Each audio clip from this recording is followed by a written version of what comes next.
మరి కాసేపట్లో ఎమ్మెల్సీ కవిత రానున్నారు. ఇప్పటికే శంషాబాద్ ఎయిర్పోర్ట్లో పెద్ద ఎత్తున బీఆర్ఎస్ శ్రేణులు, జాగృతి శ్రేణులు పెద్ద ఎత్తున తరలి వచ్చారు. వారిగా స్వాగతం పలికేందుకు తరలి వస్తున్నటువంటి పరిస్థితి మనం చూస్తాం. ఇక్కడ కోలాహలంగా మారినటువంటి పరిస్థితి అయితే చూస్తూ ఉన్నాం.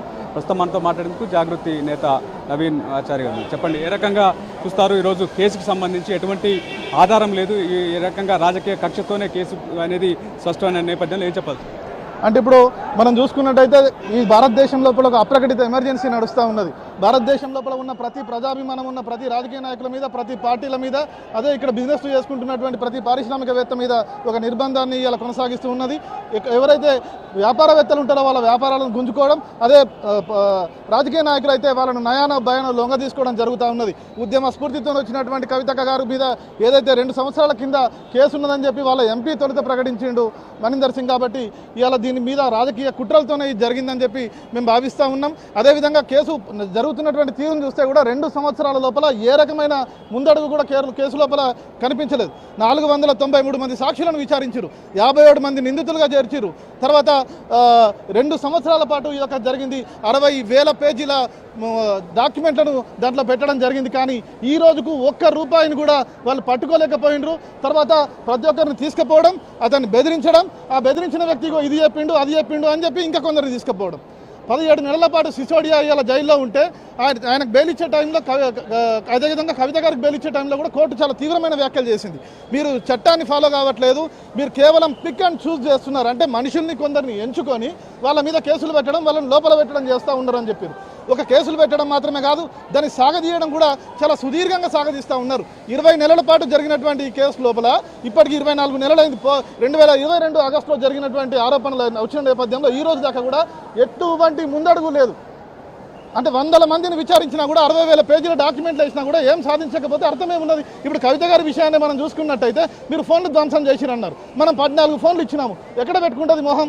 ఈడీ, సిబిఐ లాంటి ఒక సోఫిస్టికేటెడ్ సంస్థలు మొత్తం ఈ దేశ రాజకీయ వ్యవస్థ, ఈ దేశ ప్రభుత్వ వ్యవస్థ అంతా కూడా తమ చేతిలో ఉన్నప్పుడు ఇంత అబద్ధాలు ఆడాల్సిన, నిస్సిగ్గుగా అబద్ధాలు ఆడాల్సిన అవసరం ఏమున్నది? ఫోన్లు డిలీట్ చేశారు, చాట్లు డిలీట్ చేశారు అంటే చిన్న బయట కూడా ఫోన్లు మనం డిలీట్ చేసుకుంటే రికవర్ చేసుకునే సాఫ్ట్వేర్లు ఉన్నాయి. మీరు అంత పెద్ద ఏజెన్సీ సంస్థ మీరు తీసుకెళ్ళి అవన్నీ రికవర్ ఎందుకు చేయలేకపోతా ఉన్నారు? అంటే కేవలం మీరు దాన్ని ఇప్పుడు ఎవరికైనా ఒకరికి వ్యక్తికి ఫోన్ ఇచ్చినప్పుడు దాన్ని ఫార్మాట్ చేయకుండా ఇస్తారా ఎవరైనా? జడ్జి గారే స్వయంగా అన్నారు, నేను నా ఫోన్లు కూడా వర్కర్స్కి వాళ్ళకి వీళ్ళకి ఇస్తున్నాయా, ఇచ్చినప్పుడు అన్నీ ఉన్నాయి డిలీట్ చేస్తాను, నేనే కాదు ఎవరైనా చేస్తారా అంటే దారికి వచ్చినటువంటి అప్పుడు ఈడీ, సిబిఐ అడ్వకేట్ కూడా అదే మాట చెప్పిండు. అవును సార్, నాకు కూడా 2 ఫోన్లు ఉన్నాయి, నేను కూడా డిలీట్ చేసుకుంటా సార్ ఫోన్లు, చాట్లు అప్పుడప్పుడు అని చెప్పిండు ఆయన. అంటే ఇక్కడ చూస్తున్నట్టయితే కోర్టు చాలా పరుషంగా వ్యాఖ్యానించడం వల్లనే ఇవాళ ఈడీ, సిబిఐ లాంటి సంస్థలు వస్తున్నాయి. సర్వోన్నత న్యాయస్థానంలో న్యాయం జరిగిందని భావిస్తున్నాను. ఓకే, మీరేం చెప్పాల్సిన? ఒక మహిళను చూడకుండా ఈరోజు ఎటువంటి ఆధారాలు లేవు అనేది స్పష్టమైనటువంటి నేపథ్యంలో ఏం చెప్పదలుచుకున్నారు? ఒక 5 నెలలుగా జైల్లో ఉన్నటువంటి నేపథ్యం కుట్రలు కూలుతున్నాయి. వాళ్ళ జాతీయ పార్టీ చేస్తున్నటువంటి కుట్రలు. కేసీఆర్ ఒక్కడిగా బయలుదేరి రాష్ట్రాన్ని సాధించి దేశంలోనే నెంబర్ 1 స్థానంలో రాష్ట్రాన్ని ఉంచిండు. రైతులు బాగుంటే, అన్నదాత బాగుంటే అంతా బాగుంటుందని ఉచిత విద్యుత్ ఇచ్చి, సాగునీళ్ళు ఇచ్చి, అలాగే రైతు బంధు ఇచ్చి, రైతుకు అన్ని రకాలుగా సరైన సమయంలో విత్తనాలు అవన్నీ అందించిండు. ఇదే దేశవ్యాప్తంగా చేయాల్సినటువంటి అవసరం ఉంది. నదుల అనుసంధానం చేసి అందరికీ నీళ్ళు ఇవ్వాలి. అలాగే రైతులందరికీ దేశవ్యాప్త భూమికంతా నీళ్ళు ఇచ్చేటువంటి నదుల అనుసంధానం చేయాలి. రైతులందరికీ సపోర్ట్గా ఉండాలి. దేశవ్యాప్తంగా ఈ విప్లవం రావాలి అనేటువంటి ఆలోచన కేసీఆర్ గారు చేయడం, మరి జాతీయ పార్టీగా టీఆర్ఎస్ను బీఆర్ఎస్గా మార్చడం, కేంద్ర స్థాయిలో దేశవ్యాప్తంగా దానికి ప్రధాన బాధ్యత కవిత గారు. మరి ఆమె అనేక భాషల్లో నిష్ణాతురాలు, అటు హిందీ, ఇంగ్లీష్, జాతీయ భాషల్లో అద్భుతంగా పార్లమెంటును మెప్పించినటువంటి మహావక్త కవిత గారు. మరి ఆమెకు ఆ బాధ్యతలు అప్పగిస్తారు. మరి ఆమె సమర్థవంతంగా ఎట్లాగైతే స్వాతంత్రోద్యమంలో తిలక్ గణేష్ ఉత్సవాల పేరిట దేశభక్తిని రగల్చాలని చూసిండో, అట్లా కవిత గారు బతుకమ్మను, అప్పటిదాకా బతుకమ్మ ఎత్తడానికే నామోషిగా భావిస్తున్నటువంటి తెలంగాణ యువతితోని, ఆడబిడ్డతోని బతుకమ్మను ఎత్తించి బతుకమ్మ పండుగ సాంస్కృతిక విప్లవోద్యమం, ఒక విప్లవోద్యమ కేతనంగా కవితమ్మ మరి తెలంగాణ బతుకమ్మను తీసుకొచ్చింది. ఆమె నాయకత్వం సమర్థవంతురాలైనటువంటి నాయకురాలు, తండ్రికి తగ్గ తనయ, అద్భుతమైన వక్త. ఆమె మరి దేశవ్యాప్తంగా బాధ్యతలు తీసుకుంటే ప్రమాదం అనేటువంటి ఒక భయం తప్పకుండా బీజేపీకి ఉండి, ఆ క్రమంలోనే ఆమెను అణచాలనేటువంటి, ఆ దెబ్బతో కేసీఆర్ గారిని దెబ్బతీయాలనేటువంటి కుట్ర. కానీ ఆమె ఇంకా వీరవనిత, మరింత స్ట్రాంగ్గా మరింత శక్తివంతంగా ఆమె ఒక ఫిరంగిలాగా దేశంలో జరుగుతున్నటువంటి అవినీతిని అక్రమాలని బయటకు తెచ్చే పరిస్థితి, దేశాన్ని సుసంపన్నం చేయడానికి తెలంగాణను ఎట్లాగైతే అన్ని వర్గాలు అన్ని రంగాల్లో అభివృద్ధి పథంలో ఉంచిండ్రో అట్లా దేశానికి నాయకత్వం వహించేట్టుగా ఈ తాత్కాలికమైనటువంటి విరామమే ఇది. ఈ విరామం తాత్కాలికమైనది.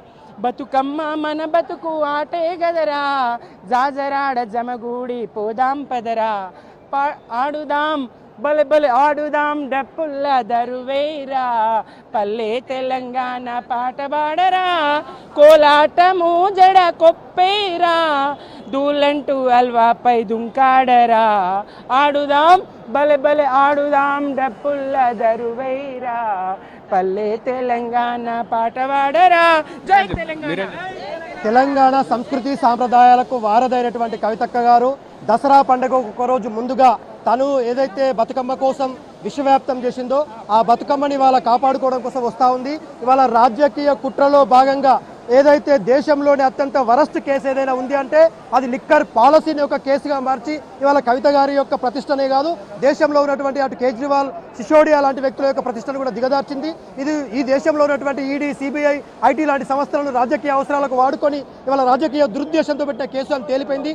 సుప్రీంకోర్టు ఇవాళ న్యాయాన్ని బతికించింది, ధర్మాన్ని బతికించింది. కవిత గారికి బెయిల్ రావడం అంటే తెలంగాణ రాష్ట్రంలో ఉన్నటువంటి ఆడపడుచులందరూ కూడా మా యొక్క బతుకమ్మకు బెయిల్ వచ్చింది, మా యొక్క గౌరమ్మకు బెయిల్ వచ్చింది, మా యొక్క గంగమ్మకు బెయిల్ వచ్చిందని చెప్పేసి పొగుడుతూ ఉన్నారు.